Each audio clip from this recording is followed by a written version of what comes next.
আর এই দেখেন আজকে এগুলো কিন্তু আমার শ্বশুরে জাল মেরে ধরে নিয়ে আসছে সব মাছগুলা। তো এগুলোকে আমি ভালোভাবে ধুয়ে নিব, ভিজায় রাখছিলাম। আর এই মাছগুলো দিয়ে নিয়ে মাছ সবাই দুষ্টামি লাগাই দিচ্ছে। আমাদের এখানে মেলা হইতেছে, তো মেলায় যাবো বলতেছে, জন্য সবাই চিল্লাচিল্লি করতেছে। আর মাছগুলো আমি একটা পাতিল নিয়ে সুন্দরভাবে ধুয়ে নিব, যেহেতু আমি কড়াইতে ভিজায় রাখছিলাম, এই জায়গা পরিষ্কার হবে না। তো এইভাবে আমি ছুটাই নিলাম। আর মাছগুলো পরিষ্কার করে ধুয়ে নিয়ে এগুলোকে আমি হালকা ভেজে টমেটো দিয়ে রান্না করবো আজকে।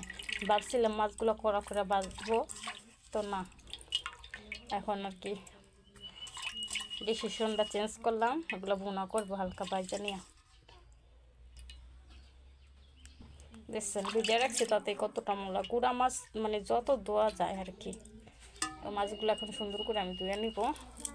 দেখছেন জাল মারা মাছ নিজের হাতে। তা কার কার এরকম পছন্দ একটু জানেন তো আমার তো অনেকটা পছন্দ। দেখেন আমি মাছগুলো হলুদ মরিচ মাখিয়ে রেখে দিছিলাম। আর এর মাঝে আপু বলে মাছ নাকি হবে না এগুলো। তো এই দেখেন এগুলো আবার ধরে নিয়ে আসছিলো 2 দিন হবে, তো ফ্রিজে ছিল, তো এগুলো আবার বাই করে নিয়ে আসছে বলে এগুলোও দিয়ে দিতে। তো এগুলো এখন সব কিছু মিক্স করে এখন রান্না করব। একটা কড়াই বসিয়ে মাছগুলো আমি দিয়ে দিছিলাম ভাজার জন্য।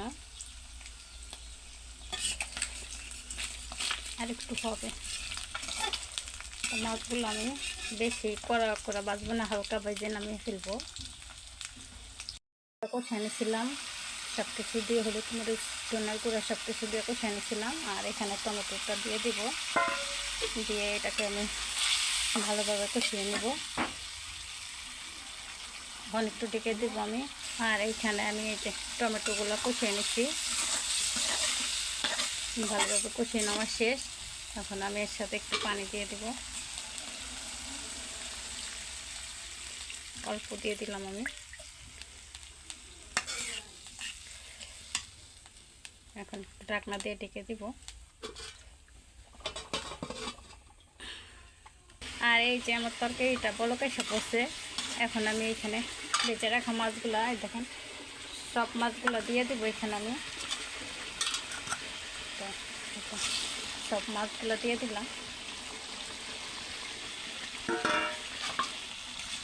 এটাকে আমি শুকা ফেলাইব, ঝোলটা হালকা হালকা রাখবো, মানে বেশি না কম না।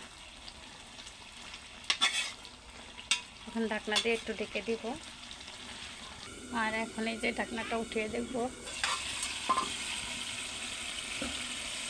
তো তরকারিটা কিন্তু আমার হয়ে গেছে। দেখেন তরকারিটা আমার হয়ে গেছে। আজকে আমাদের ধনিয়া পাতা নেই, যদি ধনিয়া পাতা থাকতো তরকারিটা কিন্তু অনেকটাই ভালো লাগতো। ধনিয়া পাতা আমার কাছে অনেকটা ভালো লাগে, জানি না আপনাদের কাছে কেমন লাগে। যে কোনো কিছুর মাঝে ধনিয়া পাতাটা দিলে কিন্তু অনেকটা ভালো লাগে। আর যাই হোক, একটা কথা বলতে বলতে অনেক কথা বলে ফেলাইছি। তো এইটা আমার রান্নাটা শেষ। কে কে এরকম রান্না পছন্দ করেন অবশ্যই আমাকে জানাবেন। তো আল্লাহ হাফেজ, সবাই ভালো থাকবেন।